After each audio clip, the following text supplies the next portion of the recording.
આપણા ગુજરાતમાં યુવાનોને એક ક્રેઝી એડિક્શનની ટેવ પડી ગઈ છે. પ્રોબ્લેમ એ છે કે આ લોકો માનશે નહીં કે એને નશો ચડી ગયો છે જે એમને અંદરને અંદર બરબાદ કરી રહ્યો છે, મેન્ટલી પણ અને ફિઝિકલી પણ. પોતાના કરિયર કરતાં જેને સોશિયલ મીડિયા લાઈફમાં વધારે રસ છે તેના માટે છે. વારંવાર ઇન્સ્ટા, સ્નેપ, ફેસબુક ઓપન કરો છો, કોઈ પણ જગ્યાએ અથવા ટ્રાવેલમાં હોય ત્યારે નોનસ્ટોપ સ્ક્રોલિંગ, વારંવાર DP remove, post remove, reupload story post કરો છો, કોઈ પણ વસ્તુના સ્નેપ સ્ટ્રીક શેર કરો અથવા ઓપન કરો, દિવસ આખો 6 થી 7 કલાક રોલિંગ કરો છો, રાત્રે રિગ્રેટ કરી કાલ કરીશના પ્લાન બનાવો છો અને દરરોજ આ શેડ્યુલ તમે ફોલો કરો છો, તો કોંગ્રેચ્યુલેશન, તમે અથવા તમારો પુત્ર અથવા પુત્રી આ ધીમું ડ્રગ લઈ રહ્યા છો. તો હાથ જોડીને કહું છું, વિડીયો જોઈ લ્યો before it gets too late. તો આખા પરિવારની આ જ ફિકર છે. આજકાલ માતા પિતાની એક જ ફરિયાદ હોય છે કે તેમનું બાળક આખો દિવસ મોબાઈલમાં વ્યસ્ત રહે છે. જો કે તેની સામે કેટલાક મા બાપ પણ એવા છે જેઓ આખો દિવસ મોબાઈલમાં વ્યસ્ત રહેતા હોય છે. તેઓ પરિવાર કે બાળકો સાથે ક્વોલિટી સમય પસાર કરવાને બદલે મોબાઈલમાં જ વ્યસ્ત રહે છે. તેમને જોઈને બાળકોને પણ મોબાઈલની ખરાબ આદત લાગી જતી હોય છે. ત્યારે ઉદાહરણ તરીકે હું મારા એક મિત્રને વોટ્સઅપ પર સાયકલ, બસ, સૂર્ય, આકાશ, કોઈ ઘર, ફૂલ અથવા મારા હાથના ફોટા પાડી મેસેજ કરું છું, ટુડે એડવેન્ચર ટ્રીપ, તો તમને અને મારા મિત્રને એવું લાગશે કે આ તો ગાંડો થઈ ગયો છે. બટ હવે એ સેમ વસ્તુ તમે પ્લેટફોર્મ ચેન્જ કરીને વોટ્સઅપમાંથી સ્નેપમાં મોકલો તો એ તમારી સ્નેપ સ્ટ્રીક બની જાય છે. કેવું ગજબનું છે નહીં? અને આવો જ એક ઉદાહરણ માટે મેં મારા સ્ટોરીમાં એક પોલ નાખ્યો હતો કે તમે કેટલી કલાક ફોન યુઝ કરો છો, ઇન્સ્ટાગ્રામ કેટલી કલાક યુઝ કરો છો, તો ત્યાં શોકિંગ રિઝલ્ટ જોવા મળ્યું કે ગુજરાતનો યુવા વગર કોઈ કારણોસર ઇન્સ્ટાગ્રામ પર 6 થી 7 કલાક ટાઈમ બગાડે છે. હવે તમે જ વિચારો કે 6 થી 7 કલાક એ વિદ્યાર્થી લાઇબ્રેરીએ વાંચતો હોવો જોઈએ અથવા 6 થી 7 કલાક કોઈ રોજગારી મેળવવા માટે કામ કરતા હોય, ખેતમજૂરી કરતા હોય છે, અને એ યુવા અત્યારે 6 થી 7 કલાક ઇન્સ્ટાગ્રામમાં રીલ સ્ક્રોલિંગ અથવા ઇન્સ્ટાગ્રામમાં કોઈની સાથે વાતો કરી રહ્યો છે. એક યુવાનને એ ખબર હશે કે હાલ ગુજરાતમાં કયા ક્રિએટર લડી રહ્યા છે, એ ખબર હશે કે બિગ બોસની સિઝનમાં વિજેતા કોણ હતા, કોણ અત્યારે ગુજરાતમાં મોરેની વાતો કરે છે, પણ એ નહીં ખબર હોય કે આપણા નાણામંત્રી કોણ છે. બેન, દેશના નાણામંત્રી કોણ? નહીં ખબર. ભણો છો તમે? શું ભણો છો? BCA. એટલે આ યુવાનો ભણી રહ્યા છે તેમ છતાં તેમને ખબર નથી કે દેશના નાણામંત્રી કોણ છે. બેન, કોણ છે દેશના નાણામંત્રી? હું BCom કરું છું. એટલે ખબર છે ખરા? એટલે તમામ લોકોને ખબર નથી કે કોણ છે દેશના નાણામંત્રી. ભાઈ, કોણ છે દેશના નાણામંત્રી? દેશના નાણામંત્રી આઈડિયા નથી. એટલે આઈડિયા નથી તેવું કહી રહ્યા છે. ભાઈ, કોણ છે દેશના નાણામંત્રી? કોણ છે? ખબર નહીં, ખ્યાલ નથી. એટલે ક્યારેય સાંભળ્યું ખરા? હા, સાંભળ્યું છે પણ ખ્યાલ નથી. ઇન્સ્ટાગ્રામ પ્લેટફોર્મનું તો કામ એ છે કે સતત તમને તે પ્લેટફોર્મ ઉપર બિઝી રાખવા.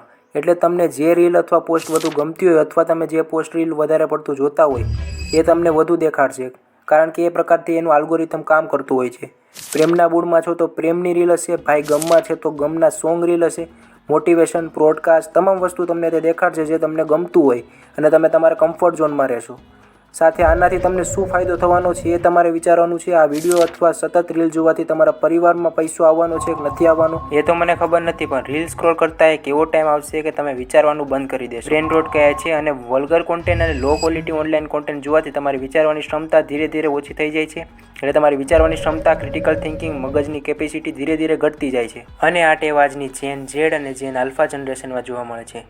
જે યુવાનો અત્યારે સતત સોશિયલ મીડિયામાં ટાઈમ બગાડે છે, રીલ્સ, મીમ્સ અને શોર્ટ જેવા વિડીયો જોઈ છે, સાથે વાંચવાનું મૂકીને નાની નાની વાતમાં ખીચ ચડવી, વિચારવાની ક્ષમતામાં એમનો ઘટાડો થવો, નિર્ણય લેવાની ક્ષમતા ઘટે છે, દરરોજ એક ટાઈમ ટેબલ બનાવે છે અને કામ ટાળવાની જે આદત છે એને બ્રેન રોટ કહે છે. જોજો, ઇન્સ્ટા અને સ્નેપ, ફેસબુક તમારી પાસે મંથલી પ્લાન નથી લેતા, મફતનું છે એટલે તમે મજા કરશો. આજે ચાઇના અને અમેરિકા જેવા દેશો ટેકનોલોજીમાં આગળ વધે છે, જ્યાં આપણા દેશનો યુવા ખબર સાહેબ એટલી ઉંમરમાં કઈ બધે એમ ન કરે. એ તો જે દિલ તૂટતી હોય ને એને જ ખબર પડે યાર કે પ્રેમ હું છે.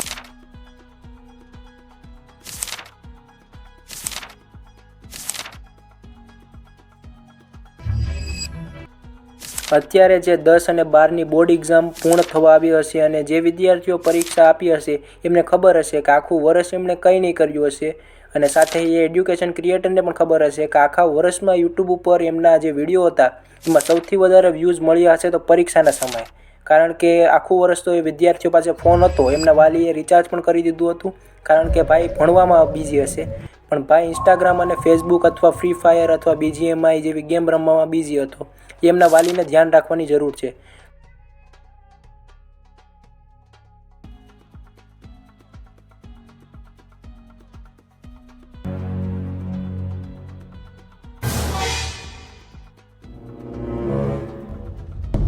તરીકે આગળ રાખ દે, મારે થોડું કામ છે એટલે સામે રાખી દો.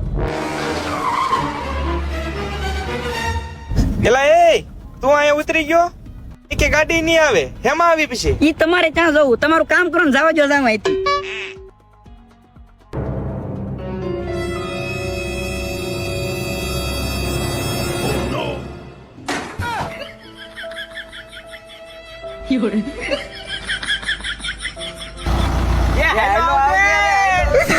આ રીલમાં ખબર પડી હશે કે લાલજીભાઈ શિયાળ જે એક છોકરી સાથે વાત કરે છે એવું એમને લાગે છે, અને ઇન્સ્ટામાં એ કોઈ છોકરી નથી, રિયલમાં માત્ર એકનો મિત્ર છે કે જે ખોટી આઈડી બનાવીને એમની સાથે વાત કરે છે.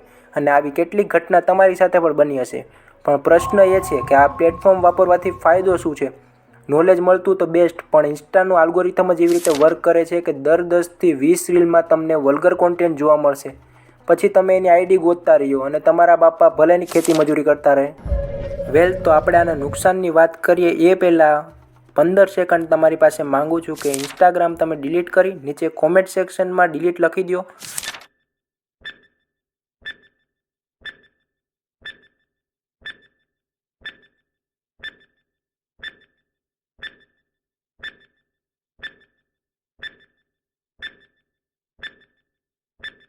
હવે આવા પ્લેટફોર્મ તમે યુઝ કરવાથી તમને થતા નુકસાન વિશે આપણે વાત કરીએ તો સૌપ્રથમ તો 7 થી 8 કલાક તમે સ્ક્રોલિંગ અથવા કોઈ એવા પ્લેટફોર્મ જોવો છો તેના કારણે તમારા બ્રેન અને આઈસને નુકસાન કરે છે.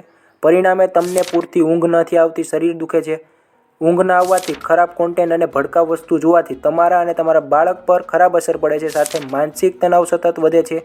વાંચેલું યાદ નથી રહેતું, વાંચવાનું મન નહીં થાય, કોઈ મિત્ર અથવા પરિવાર સાથે બેસી વાતું કરવાનું મન નહીં થાય, કારણ કે તમારા તો આ ફોન સાથે લગ્ન થઈ ગયા છે. ટાઈમ તો તમને મળવાનો જ નથી. હવે આ ધીમા ડ્રગથી બહાર કેવી રીતે આવવું એના વિશે આપણે વાત કરવાના છે. એ પહેલાં આપણી ચેનલને સબસ્ક્રાઈબ કરી નોટિફિકેશન ઓન રાખજો. આવા મહત્ત્વપૂર્ણ વિડીયો અમે તમારા માટે લાવતા રહીશું. તમારા મેઇન હોમ સ્ક્રીન આઇકોનથી આ બધા સોશિયલ મીડિયા પ્લેટફોર્મને લાસ્ટમાં રાખો. નોટિફિકેશન હંમેશા બંધ રાખો, જેવી રીતે હું અત્યારે નોટિફિકેશન તમામ સોશિયલ મીડિયાની બંધ રાખું છું. સાથે આ તમામ પ્લેટફોર્મ ઉપર મેં લોક સ્ક્રીન રાખેલ છે કે જેથી તરત જ 1 કલાક અથવા જે વધારે ટાઈમ રાખેલો હોય એમાં લોક લાગી જાય છે અને પછી હું યુઝ નથી કરતો.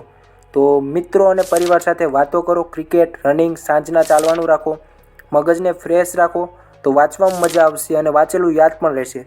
થોડાક દિવસ સુધી તમે આ ફોલો કરો, તમારો સ્ક્રીન ટાઈમ ઘટી જશે એટલે તમારી પાસે બીજા કામ માટે સમય જ સમય હશે, જે અત્યારે મારી પાસે છે.